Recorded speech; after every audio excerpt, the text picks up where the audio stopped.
If you're a professional brewer, you know how frustrating it can be when you go to place a yeast order and what you're looking for is out of stock. Well, Imperial Yeast is here to help by guaranteeing that commercial orders up to 20 liters of 10, yes, 10 of their most popular strains will ship free if they're not in stock when you place your order. Some of these strains include A38 Juice for those hazy IPAs, A07 Flagship, a classic in clean American styles, L13 Global, which is said to be one of the world's most popular lager strains, A44 Viking for your warm fermented beers, and so many more. So in addition to pitching right with the highest quality yeast on the market, they're promising that yeast will be ready when you need it or shipping is on them. Whether you're a pro or a home brewer, if you haven't tried Imperial Yeast in your brewery, it's time to up your game. You can check out everything Imperial Yeast has to offer and place your commercial orders at imperialyeast.com.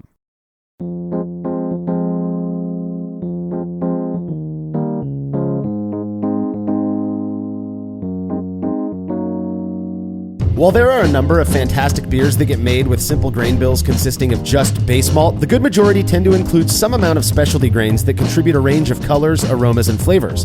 Some of the most commonly used types of specialty grain are caramel and crystal malt, which, while very similar, are believed by many to impart unique characteristics to beer. You're listening to the Brewlosophy Podcast. I'm your host, Marshall Schott. In this episode, I'm joined by contributor Andy Carter to discuss the similarities and differences between U.S. caramel and U.K. crystal malt, as well as the specific impact each has on Belgian Pale Ale. Yeah, Marshall, I think, we all get started homebrewing and we just see these vague terms like pale malt and crystal malt and everything. And then you realize they all come from somewhere. And I was really interested to look at the difference between what we get in the United States, we call it typically crystal malt, versus a caramel malt from the UK. So it was really cool. Really excited to do this one. Yeah. And I'm probably going to switch back and forth between calling it caramel and caramel. It's just a thing that in my head that I haven't settled on yet. I'm not sure if it's talked about as much these days as it used to be, or perhaps I'm just missing something. But man, I will tell you, there are some folks out there who are fully convinced U.S. caramel malt imparts a noticeably different flavor, aroma, characteristic overall to beer than UK crystal malt. And I'd be lying if I said I didn't buy into this idea, at least for some amount of time back in the day. I look forward to chatting about these two popular specialty malts with you, Andy, as well as going over the results of an experiment where you compared them in a Belgian Pale Ale.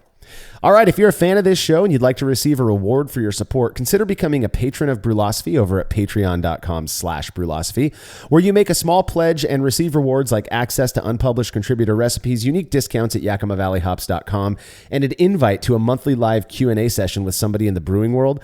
This month, October of 2021, we're doing something a little bit different. A couple of my friends from Crone Wolf Brewing, brewers Brad Gaines and Spencer Andrews, will be coming to the studio, and I'm going to be asking them questions that patrons submit.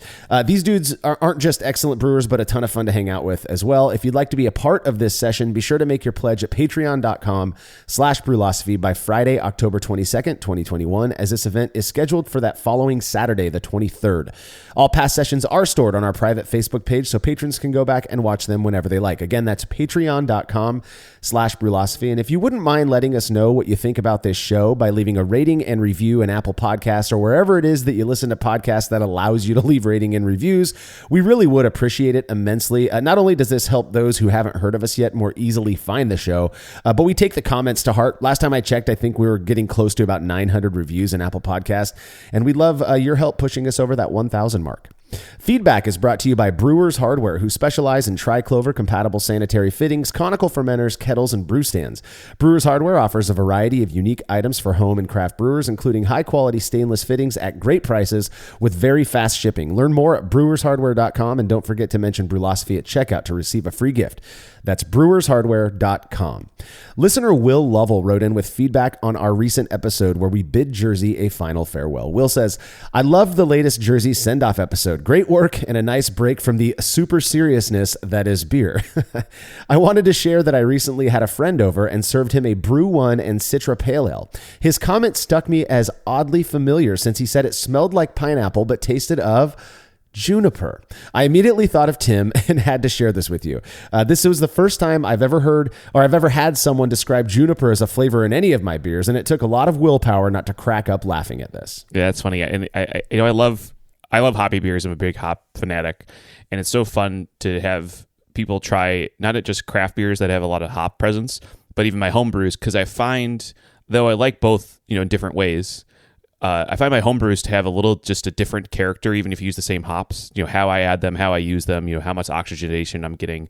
All these little things. But everyone sees them all differently, because I also think the beer is it's less filtered, it's less processed, it's fresher, right? All these things. So it's always fun to give people and then get their really like we like to say on that podcast, unabashed feedback. Like really, what are you tasting? Just say the words, say the things you're tasting, and that's a lot of fun. Yeah, and I do think it's interesting that there's another person out there who who uses the term juniper to describe hoppy beer. I'm still absolutely convinced that what Tim describes as juniper is really just the blend of bitterness with that floral pine and kind of fruity hop character. Over the last few years, I've really gotten into gin cocktails. That's thanks in part to Malcolm Fraser and being up at Hop Harvest a few years ago, and he challenged me. He was like, I can make you a gin drink that you'll really like. If you haven't had a classic gin fizz or Tom Collins, you really don't know what you're missing. I've been drinking these things like crazy, and Timmy agrees. He likes both of them, but he has never described them as tasting anything like juniper, and gin is made with juniper. So again, this just reinforces this idea that I have that what he perceives as, quote, juniper really is just this interesting blend of bitterness and then the floral pine and fruity hop character. So that's my take. Until Timmy proves me wrong, that's what I'm going to believe. So thank you so much for the feedback, Will. If you have show feedback, you could send it to feedback@brewlosophy.com or drop us a note on social media. I promise you, 1 minute beer reviews with Justin and Tim are in the works. We hope to have them out sooner than later. When we're back from this break, our focus will be on the use of U.S. caramel and U.K. crystal malts in Belgian Pale Ale.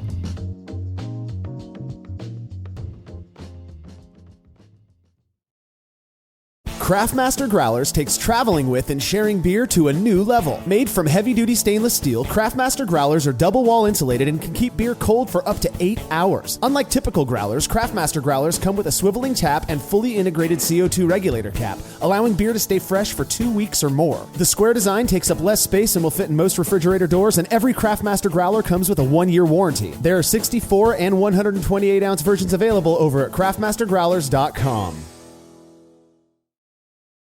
After a long brew day, the last thing I want to do is waste more time chilling wort. I've tried so many different options, and ultimately I settled on the super efficient immersion chillers made by Jaded Brewing. With the King Cobra and Hydra, I'm able to chill my entire batch of wort from boiling to just a few degrees above groundwater temperature in as little as 6 minutes. If an immersion chiller is right for your brewery, then do yourself a favor and check out all of the rad options Jaded Brewing has to offer at jadedbrewing.com, and be sure to let them know Brewlosophy sent you.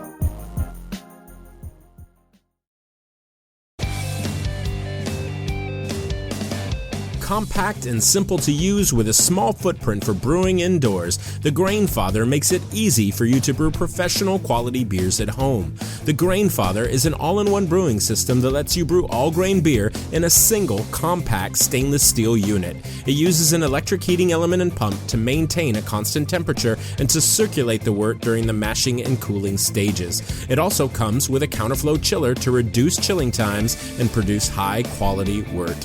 And now, with the addition of their conical fermenter, the Grainfather takes things one step further by offering homebrewers state-of-the-art temperature-controlled fermentation just like commercial breweries use. And with the Grainfather Recipe Creator and Connect app, you can easily design a recipe, sync your brewing system with your phone, and then just sit back and relax as the app takes over and assures that you maintain your scheduled mash temps and boil schedule.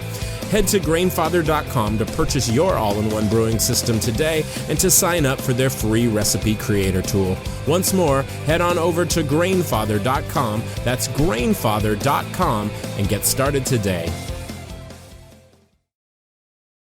Family-owned Atlantic Brew Supply is the largest homebrew shop in the Southeast. No gimmicks, no multinational corporate overlords, and no BS. They offer exclusive malts, yeast, and more from local artisans, as well as award-winning recipe kits. They also sell professional brewing gear and cask equipment from sister companies ABS Commercial and Cask Supply. Most ingredients are available by the ounce, plus Atlantic Brew Supply has an on-site calculator to help you craft your best brew. Orders are processed same day, and 2-day shipping is guaranteed for East Coast customers. Get 15% off your first order using promo code BREWPOD, that's BRUPOD, at AtlanticBrewSupply.com.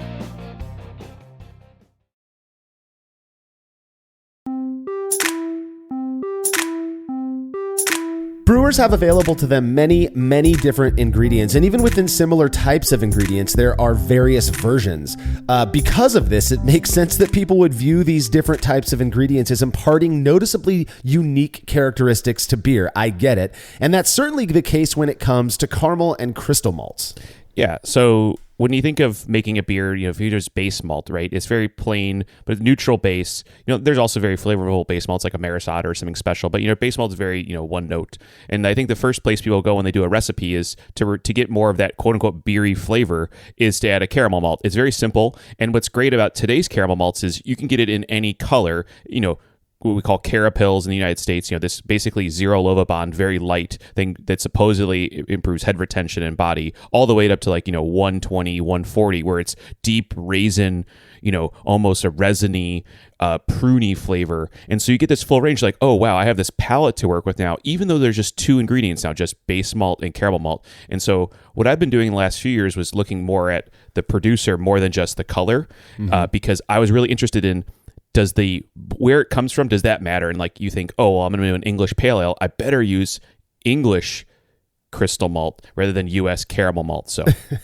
I can tell that you were hesitant there because it's very easy to confuse caramel and crystal malts, and they are called something different.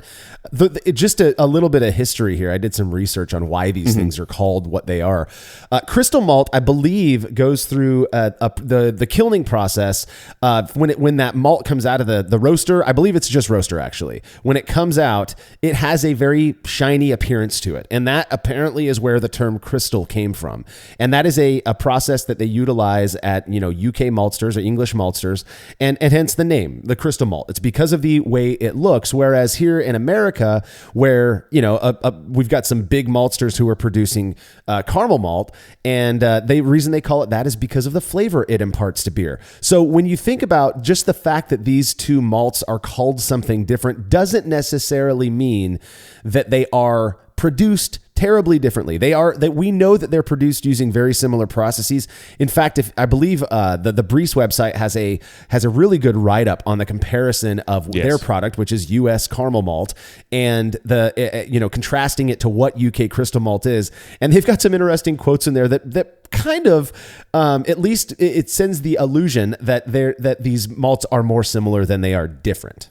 Yeah, and so in the basic process of making these malts is, if you have base plain pale malt, right, you can go off and get malted, and then it's going to be able to make a diastatic power to make a beer. But the kilning on that is very light because you're not trying to get color, especially like a Pilsner malt, for instance. You want virtually no color addition. So what they do here instead is they do a kind of a mash, so a pseudo mash. All the books, I was really interested because I really read more than just a few books on this, and they actually all allude to making a caramel or a crystal malt is actually you do like kind of a very small mash, and then that's how you get the sugars, right? Because these things have starches that then create sugars. So then that goes in, and now that they're covered in rich sugar, they can be stewed at different temperatures, and that's how you get the color. I thought that was really interesting that it's almost I don't want to say a decoction, but it's something on the order of how do you get melanoidins and things. Well, you need sugars, right? You need sugars and the right pH, and that's how you do it. So that's pretty cool. So then that process take you anywhere from a low crystal like a 10 or a 20 all the way to the upper 100. So I think that was pretty cool. Yeah, and the color of these crystal malts is really, largely a function of time, is what I was reading. You're taking this malt that's been treated a bit differently. So, almost all specialty grains start off, as your classic two-row, pale malt or Pilsner malt, and then they treat it differently further on down the line to create whether it's a roasted grain or whether it's a crystal malt, whatever that is.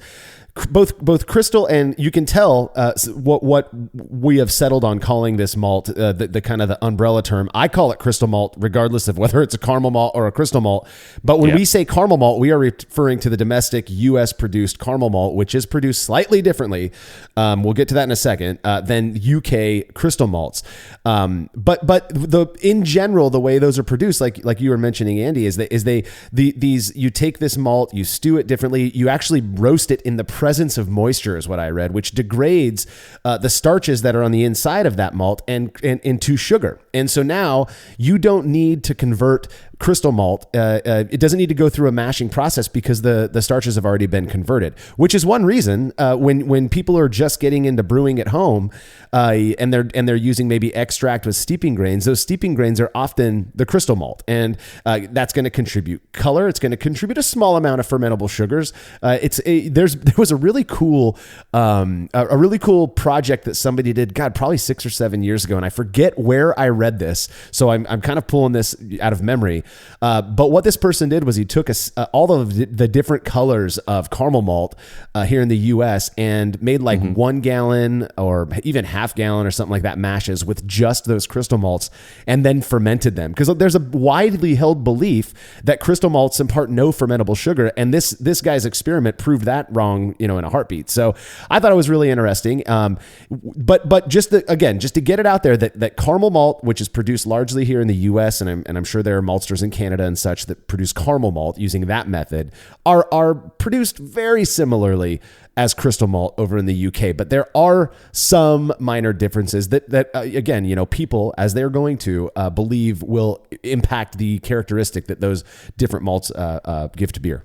So how would you use this in a beer? So, I'm doing a base recipe. First, it doesn't make sense in every beer, of course. You don't need a caramel flavor. A lot of times, if you read the BJCP guidelines on, say, like a Maibach or some lager, they say no caramel flavor whatsoever, right? Your toasty, roasty flavors, right? So skip it there. But, in a pale ale, American pale ale, English pale ale, it's going to be some number of it. And so pick your kind of Lovabond or, EBC and then, and this is where the experimentation comes in. Is there a difference between, say, a US producer or a UK producer? And so for me, I'm going to make a recipe with a caramel or crystal malt. I'm going to start around 5 or 10% unless it's supposed to be more rich, like say a Scottish wee heavy or something where you want a lot of flavor, a lot of depth. Yeah. And then go with the color too, right? So if your style is looking for something lighter, well, go lighter. Though I will say, in my experience and maybe a future experiment, color does not, colors and flavors go together, but they're not one-to-one. If you want a lot of, if you want a certain type of flavor, you have to kind of pick the right caramel malt. For me, in my palate, the lighter the caramel malt, the more candy sweet it is, the less depth it is. Yeah. As it goes up higher in color, more raisin, prune, date, fig, less sweet. So it's kind of a balancing act in two. And so if you want it to be sweet and datey, I would go like 10 and 20 and 100, 120, right? You see that? Does that make sense? Totally makes sense. And I think you and I are on the same page. Now, this is all anecdotal. I've never done a side-by-side like, C10 versus C60 experiment, but I've used various, different crystal malts in different beers. And I'm pretty sure I can, that they impact beer differently. I mean, yes. they certainly it contribute different colors, and I would imagine that it's contributing I can't say with certainty because I've never done the experiment, but I'm pretty certain that they do impart different characteristics to beer. I'm with you. It's commonly recommended, like, don't go over 10% of any crystal malt, whether that's a honey malt or the darker Special B's, which is about as dark. I believe Special B might be the darkest crystal malt out there. I think it's the darkest one.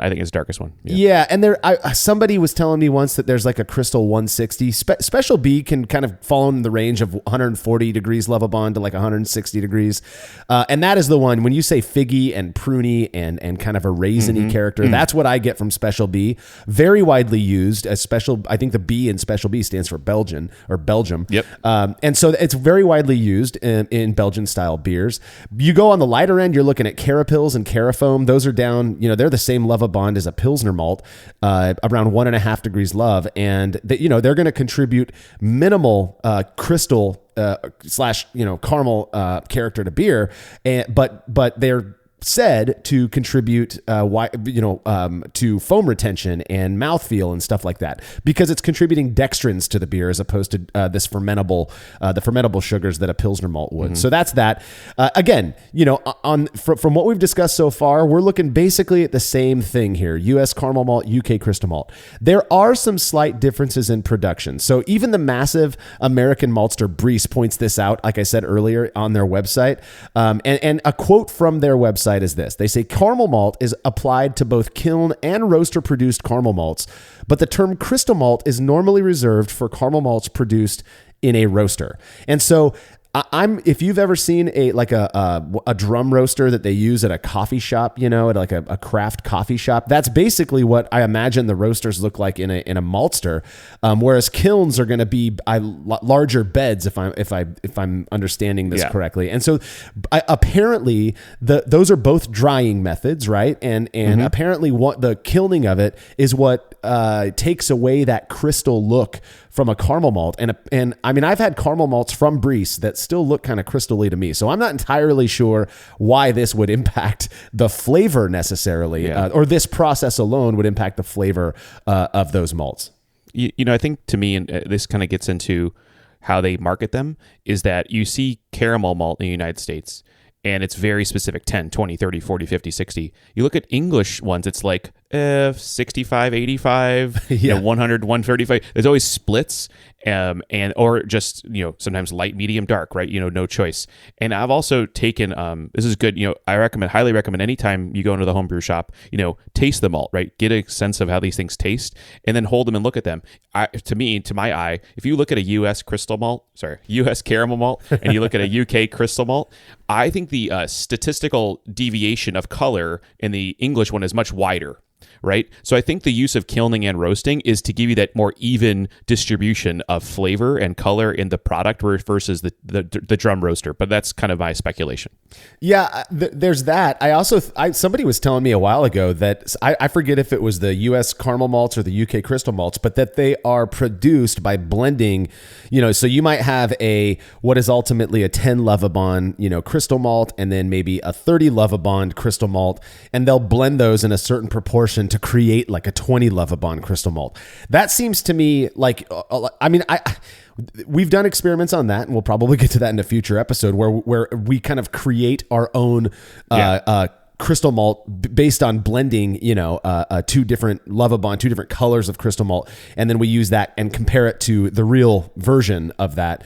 And it makes sense that they might do that, but I don't know why they would when they can just create the crystal malt anyways. Yeah. I mean, it goes back to manufacturing processes. I work in electronics manufacturing, and sometimes you can't get it right over all the first time, so you have to do some blending. Even in craft beer brewing, right? My wort's a little too high. Okay, I'll do another run where the wort OG is a little lower. These are statistical processes, so you can't get it every time. So you have to do a little bit of that blending. It just makes it easier to sell and package. So sure, yeah. I did look into a couple of the bigger maltsters, and I believe it was Crisp and Simpsons. I'm almost certain. Actually, the reason that they one of the reasons at least that they market their different crystal malts as being light, medium, dark, and extra dark is because there is some variation. And they're not doing the whole blending thing is my understanding, unless they're not, being completely honest with us, and I have no reason to not trust them. So now,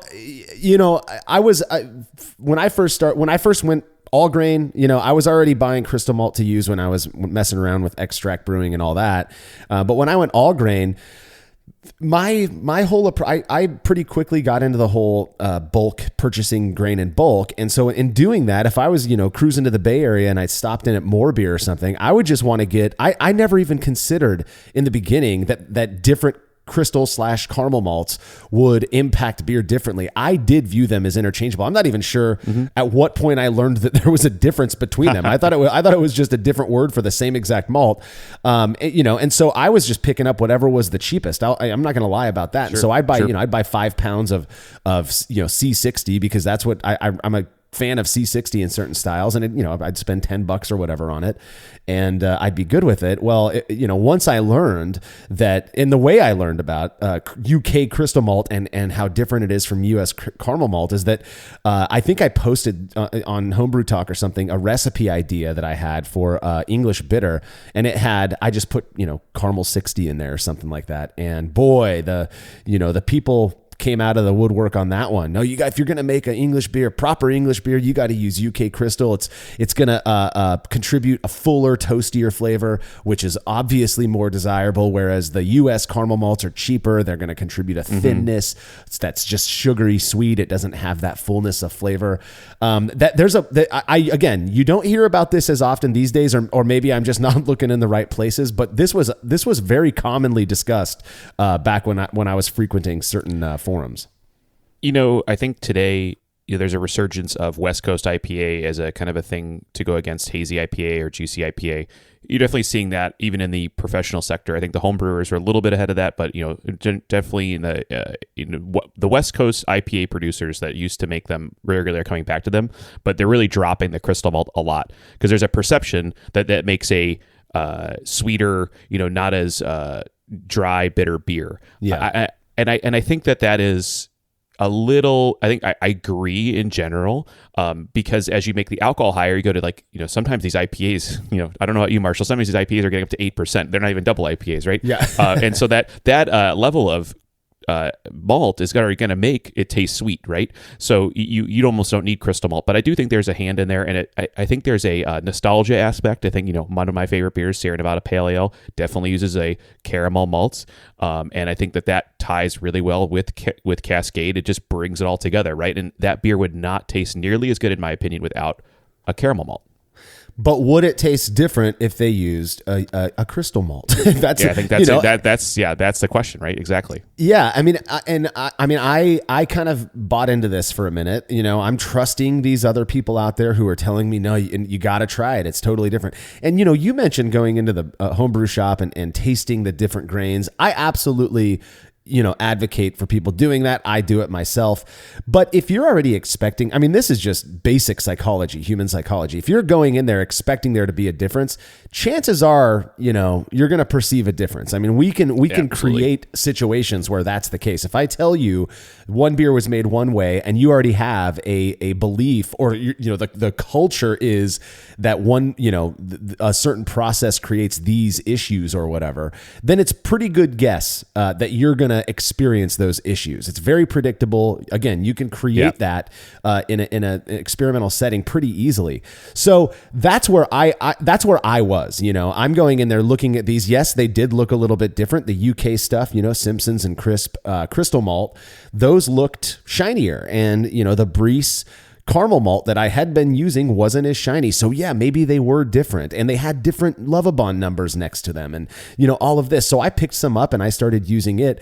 Though I have to admit, I never felt like, I remember the first beer I made, I think it was an English bitter or something like that. I made with English crystal malt, and I get done and I'm just waiting for that, punch of toasty, UK crystal flavor. And it just tasted normal to me. So I was one of those guys who right off the bat was like, wait a minute, I started doing my own research, found that they were produced basically the same way. They might look a little bit different. They might start with a different species of barley or something, but come on, to me, they just tasted similar. Yeah, and like you said, psychology rules here. So I go in the shop and I taste them. To me, the English ones tasted a little more bitter, for the same color, of course. A little darker, a little. They look that way too, right? Like I said, they have a larger standard deviation of color to them compared to the caramel product. So to me, they just tasted richer. But of course, that's just me wanting to believe that too. So yeah, it's interesting to me. So, well, let's talk a little bit about Belgian Pale Ale and the use of crystal malt in these styles. You think about Belgian ales in general. I know that a lot of people, when they think about the color and the sweetness that are in these styles, they're going to think of candy syrup or actual sugar additions. But there are, again, Special B is a very commonly used crystal malt in these styles of beer. But other other levels of or colors of crystal and caramel malt are used regularly as well. And Belgian Pale Ale to me is a perfect example of one that you wouldn't really want to use Special B in, because you're not looking to get that raisiny, pruny thing. But you might use something else in to just kind of bump up that malt character. Exactly, yeah. So Belgian Pale Ale is kind of this other end. When people think of Belgian ales and these very phenolic, very fruit-forward ester things, there's a kind of class or a side of Belgian ales that are much lighter, almost lager-like in a way.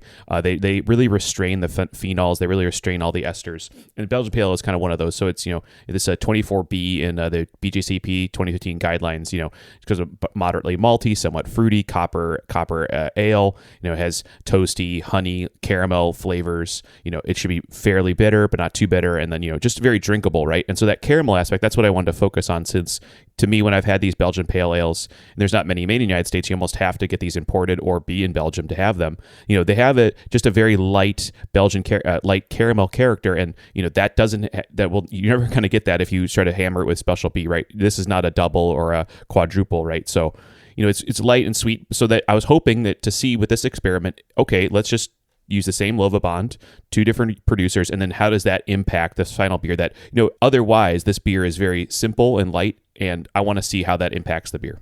Yeah, Belgian, I think of Belgian beer in general, and a classic Belgian Pale Ale is not the first thing that comes to my mind. Yeah, there are going to be people out there now. Again, we have done other comparisons of these different crystal malts, but on this one, we were curious how would they impact Belgian Pale Ale, because this is, again, there are people out there who are going to say, if you really want to get a richer, crystal malt character, you got to use that UK stuff over the US stuff because it's just better quality, perceived quality, if you will. Yep. So I like that. Belgian Pale Ale is actually it has your classic Belgian fermentation character. But I have some friends, just a little side note, who went to Belgium for one of the beer tours over there, and when they got back, they were saying, "Man, we are producing beers over here, Belgian style beers over here that are caricatures of what the fermentation character really is over there." And one of the things that I like about some of the modern yeast now, Imperial Yeast has a couple Belgian strains that I've used that produce, yes, a noticeable Belgian character, but it's not in your face. It's not obnoxious. Yeah.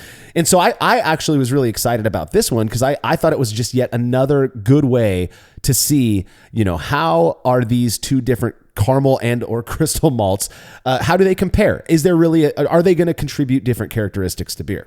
Yeah.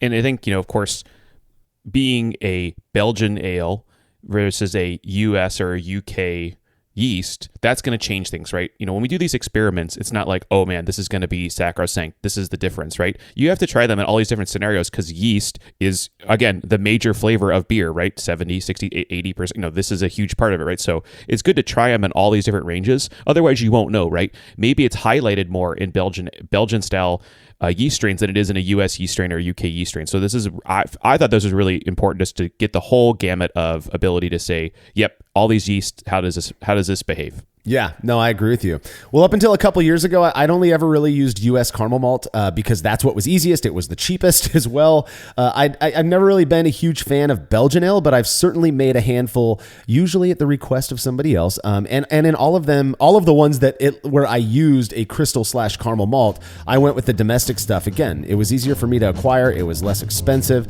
and I never really felt those beers were lacking in the malt department. But was I missing out? You put it to the test, Andy. Results from that experiment when we're back from this break.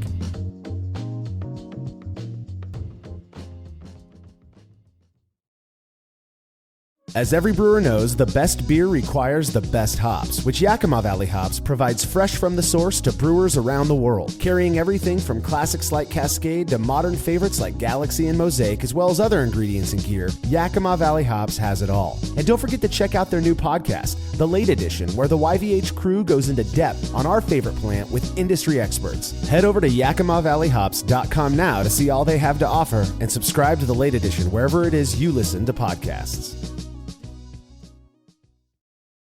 There's no denying that stainless steel is the best material for brewing equipment, and Delta Brewing Systems offers some of the lowest prices on high-quality stainless gear, like the Firm Tank, which in addition to holding 8 gallons or 30 liters of wort, comes with a domed lid to even further reduce the chances of a messy blow-off. Plus, it can hold up to 4 psi of pressure for closed transfers. Delta Brewing Systems also has their own line of brew kettles, as well as one of the lowest-priced all-in-one electric brewing systems out there, and their prices are shockingly low. If you're in the market for legit stainless gear that won't break the bank, do yourself a favor and head over to deltabrewingsystems.com today.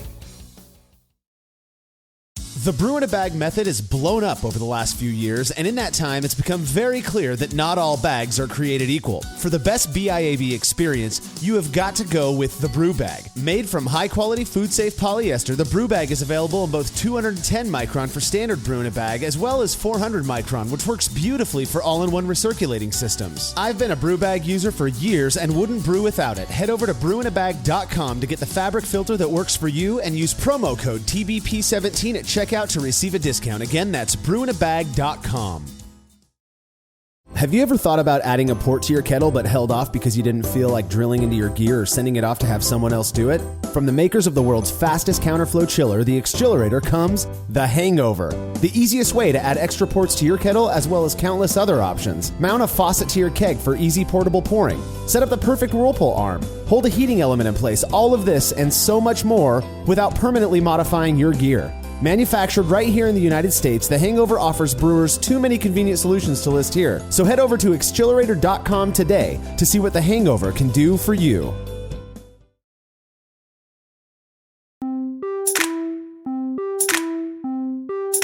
Given the differences people believe exist between US caramel and UK crystal malts, we were curious to test it out for ourselves, and that is exactly what you did in a Belgian Pale Ale, Andy.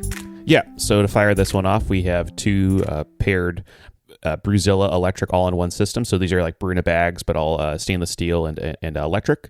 And so very simple grist, 80% pale malt, 10% Munich malt, and then in one batch it was 10% US caramel 60 Lovibond, and the other one it was UK crystal 60 Lovibond. So that's the difference, and then we're going to run this one all the way out to kegging. So brewing process matched both in at 152 Fahrenheit or 67 degrees Celsius.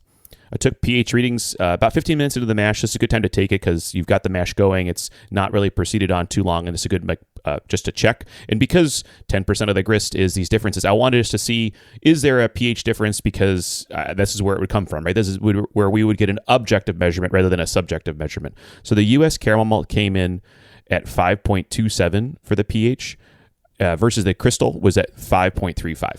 So this is interesting to me. I mean, that's not a gigantic difference, but the fact that they're different would suggest, given what we know about pH, that the US Caramel 60 that you used was at least, minimally more acidic than the UK Crystal, which would suggest that the UK Crystal, again, I'm not sure if it was 60 Lovibond or if it was a medium crystal, which is that range, but it would suggest that it was roasted/kilned slightly less overall, right, than the caramel one, because we know that the darker a grain is roasted, the more acid that it contributes, the bigger impact it has on reducing pH in the mash. Yeah, exactly. So there was Braukaiser did a nice post where he has on his wiki this range of colors and then the pH. And of course, there's a trend, like we said. The darker the malt, the more it's going to drop the pH. That's why you have to do things to stouts and things like that. But there's a lot of noise there, right? So in my opinion, this difference is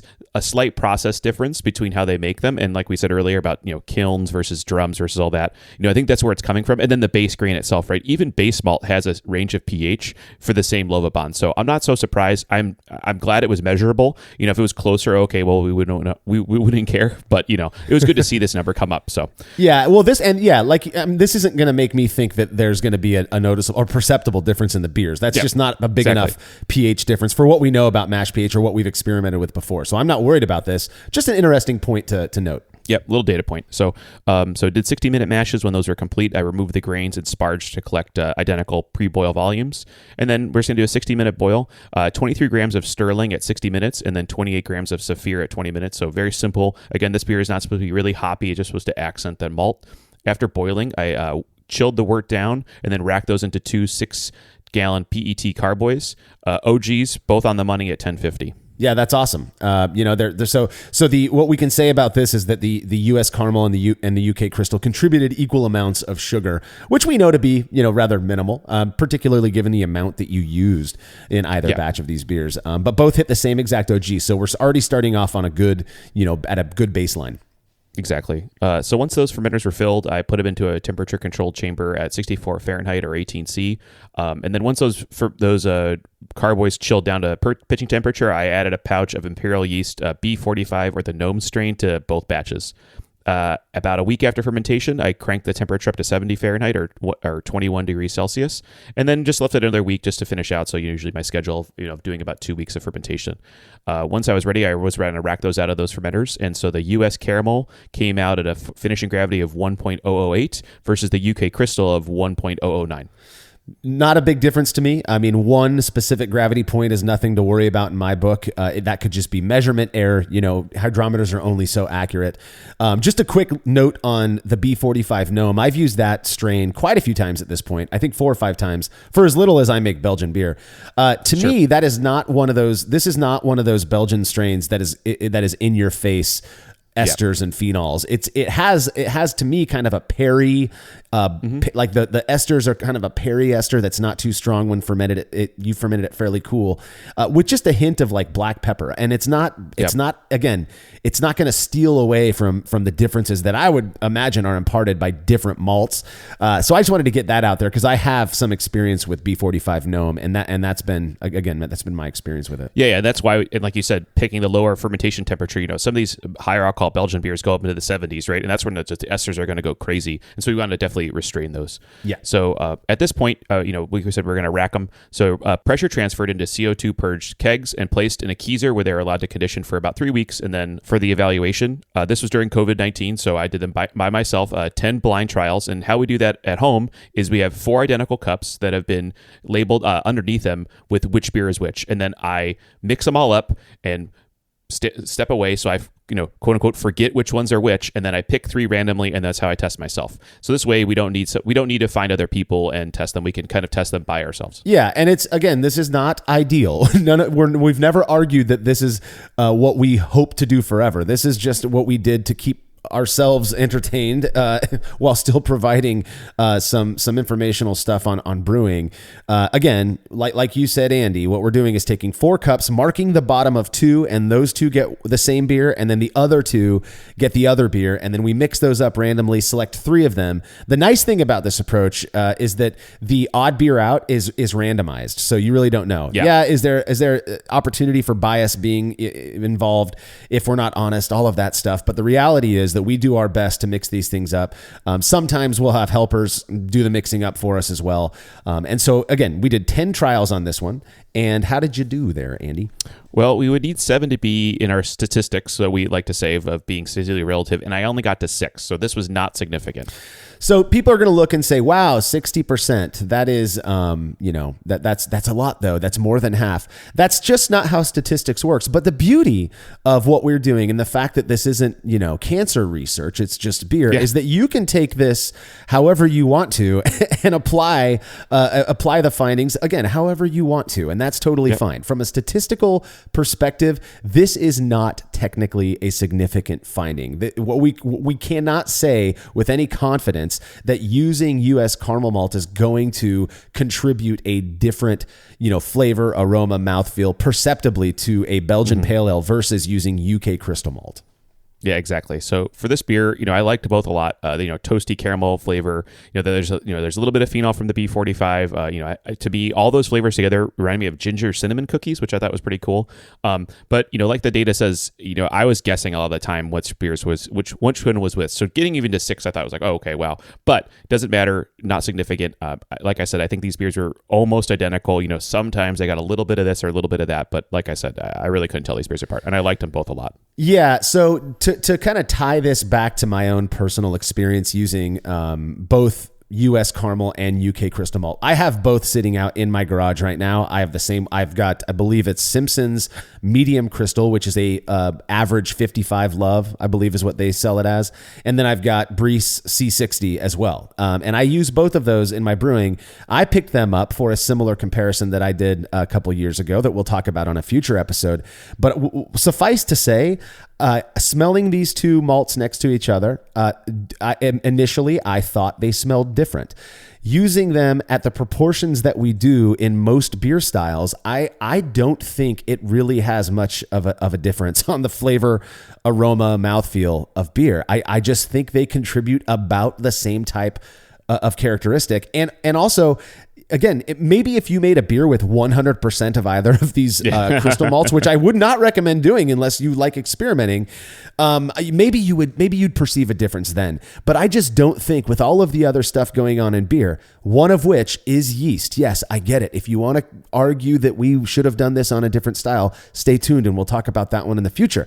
But crystal malts are used in Belgian Pale Ale, and there will be people out there who adamantly argue and contend that you have to to use a high quality UK crystal malt if you really want to produce the best Belgian Pale Ale. These findings would suggest that maybe that's not necessarily the case, or at the very least that you're not going to produce a crappy Belgian Pale Ale if you use, that American domestic stuff.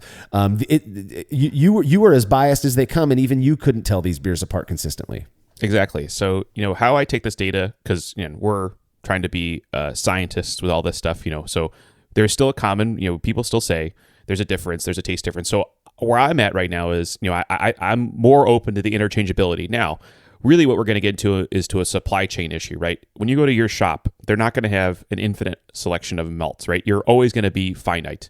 So, they have this UK version or this US version. Well, I got to pick one, right? I think what you need to look at is, again, where you're getting it from. And I'm wondering, and maybe a future experiment is really how those malts were stored and how old they are, right? Because malt doesn't last forever. And I'm wondering, hey, if you're in the United States and you're buying malts, is that caramel malt maybe a little fresher, a little newer than the UK one, right? Or vice versa, wherever else you live. Is that really where the flavor is coming from? And we know there's an analog to this, which is when you get a really nice, really high quality produced UK beer shipped to the United States, it's never going to be the same, and vice versa, right? So we know the final products change because of storage and everything like that. So I wonder if we have to go all the way back to say, well, hold on, where do these come from? How old are they? And that's maybe where we're tasting the differences.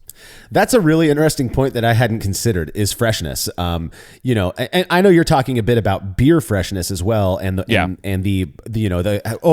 obvious. Some people like old beer. I mean, that's just the truth of the matter. I've heard people talk about, you got to get that Tatty Porter off the shelf. It's been, there's dust all over it. It's so amazing. Ugh. It's so gross. I know. I've had Tatty Porter fresh in the UK, and it's far better than the stuff we get off the shelves here. But for people who like it, they might associate, old, musty beer flavor as being a function of the crystal malt that was used to make it. I don't know. Another thing, though, and I brought it up earlier, is price. I'm looking at the More Beer website right now. You can pick up a pound of Caramel 60 from Breeze for $1.99 a pound. Again, $10 for 5 pounds. That's what I'm used to paying. A British crystal malt is 50 cents more per pound. So $2.50 per pound. That's a substantial amount more. So if you're really concerned about saving money, and you're as long as you can kind of peel yourself away from the, I guess, dogma about the differences between these two malts, I don't know. U.S. Caramel 60. Now, I have to imagine that in the U.K. that's opposite, right? That the crystal malts over there are less expensive than the domestic stuff. Well, to them, domestic would be the U.K. crystal, than the American stuff that has to get shipped over and all of that stuff. So. Mm-hmm. Yeah, so I think this is a good point just to remind yourself when you go in the shop, and every homebrew shop is going to be different. Sometimes you're limited to how many malts they're going to carry and everything like that. So just be cognizant of it. And it isn't too much. I know it is cost sensitive, but it's not too much of a beer. So unless you buy it in bulk, those kind of things. But it's good to look at it, and then also, like I said, taste them. We also going back to the recipes and other guidance ahead of time. You're not going to go more than theoretically 20 or 30% of any beer, so you might not ever really taste the differences. Though we can measure the differences, so it's good to know. And I think this was a good experiment. It kind of maybe took me a little bit off the freight train of always using a UK or a US product for certain styles. But it was educational to me. Yeah, no, I liked it as well. Well, we've actually, done, like I said before, we've already done another experiment on this same exact topic in a more traditionally, English style of beer. We will get to that in a future episode, but again, suffice to say, I'll be sticking with whatever's cheapest at this point, based on those results as well as this one together. When I'm making Belgian styles, the few Belgian styles that I like to make don't rely on any crystal malt at all. Yeah, they're like the like Trappist single, which I think is just Pilsner malt and sugar type of thing. So I don't use much crystal malt in my brewing these days anyways. So when I do, I'm just going to go for whatever's cheapest at my local shop. And that's just how I am. So, well, we've got some reader comments to get to on this experiment. First one comes from Quentin Nelson, who says, after using Crystal 60 as typical adjunct in most brews, I was with a friend at the local homebrew shop, and we were going to brew a lager for him, departure from my usual ales. He had a 50-year-old recipe, that's pretty rad, that his dad used to brew. It called for Caramel 60. We tasted a bit as well as the Crystal 60, and we both both liked the caramel better. So a U.S. caramel malt. So that's what we use. Now it's my go-to, and I just think I taste the difference in the beers. Yeah, I mean, there you go, right? This is there's a little bit of subjectiveness, a little objectiveness. I mean, cool to do an old recipe, but I mean, this makes sense, right? I think, like I said earlier about Sierra Nevada Pale Ale, like that's my understanding is that's caramel 60, right? This is the base ingredient, and those are flavors that once you get used to them, there's a nostalgia aspect, and you just like it better, right? And that's it. Even if if we got a gas chromatograph off, they'd be identical. You're going to taste the difference, so that makes sense. There's also this concept that just because, some level of objectivity, even though this is sensory analysis, but just because the data that's produced from a sensory analysis experiment like this suggests that the two are more similar than they are different or contribute, essentially identical characteristics to beer. If you choose to continue believing that one is better than the other, hey, more power to you. Nobody is dissing you for doing that. And we're certainly not talking crap on either of these malts. I'm cheap. I'll admit it. If I can get away with saving 50 cents per pound and know that I'm, getting similar enough characteristic in the beer, I'm going to do that. If you are, I was talking, this has kind of a analog here, but I was talking with somebody the other day, my wife, about how she doesn't understand. I guess she kind of understands. I don't understand why somebody would spend $4,000 on a handbag or a purse, right? Sure. She was explaining to me about Louis Vuitton bags, and I'm sitting there going, people are willing to drop that kind of cash just so that other people see the name on their handbag? Like, that blows my mind. But for some people, it's very important. There's this perceived quality, right? And if you spend more money or whatever it might be, then that improves your experience. I might not be able to relate with that, but if you do, hey, that's all good, man. No hate coming from this, this side of the microphone, as it were. So, next comment comes from Reddit user. Hopefully I say this right. Kelrin Gray. This has generally been my experience as well. So it sounds like Kelrin is agreeing with the findings of the experiment. He says, unless you've got a different EBC or Lovibond rating on the malt, it's probably going to be pretty imperceptible. I think this gets back to the fact that this is modern 21st century brewing, and these processes have been pretty much ironed out, dialed in, and that's it. So they're more, probably, like we said, more similar than different on how they're made, therefore leading to the same output. Even the base malts, right? I think we talk a lot about how malts are made, dried, kilned, mashed, all these things. They're just going to be more homogeneity than heterogeneity in a lot of these things, unless you're looking for that, right? And so I think you see this in the U.S. now. It's taken a lot of time, but you see more craft malt producers where their goal is not just OG, friability, all these manufacturing terms. They're looking at flavor, richness, depth first, and then everything else second. So sacrificing manufacturability for flavor, and that's the real difference, and that's maybe where it's going to come from. So I've not used any of the craft caramel or crystal malts yet, but I would be wondering if that's more where we're going to find the differences rather than in these more, I would call them, commercial, large scale. Specialty malt producers. Yeah, big malt. Big malts. Yeah, big malts. Yeah, soon there. It's funny. Yeah, we can go off on that rabbit hole. People talking crap on big corporations that have been providing us with goods for a very long time. But yeah, it's interesting because I have tried some of these craft maltsters, specialty malts, including different crystal malts, and again, this could be complete bias. I have not done the comparison yet, but in my experience, they really do seem to impart a much richer malt character, whether that's the base malt, the crystal malt, the roasted grains. There's something that I perceive to be different about those malts, and it's almost a richness thing that I have to kind of go and rethink my recipes when I use these craft malts, whether that's Mecca grade or we've got some root shoot malt that I've been playing around with. It is. I have to redo my recipes to where I'm like upping the amount of base malt to balance the richness that these specialty malts from craft maltsters contribute to the beer. Otherwise, it's almost like whoa, which is a cool thing if you ask me, because I like the idea of using more base malt. That's where I want most of my flavor and stuff to come from anyway. So if I can get that out of the base malt, I will. Yeah, that's awesome. That's really cool. That's really cool to see that you're tasting it and you really was changing how you approach recipe production. Yeah, it's interesting.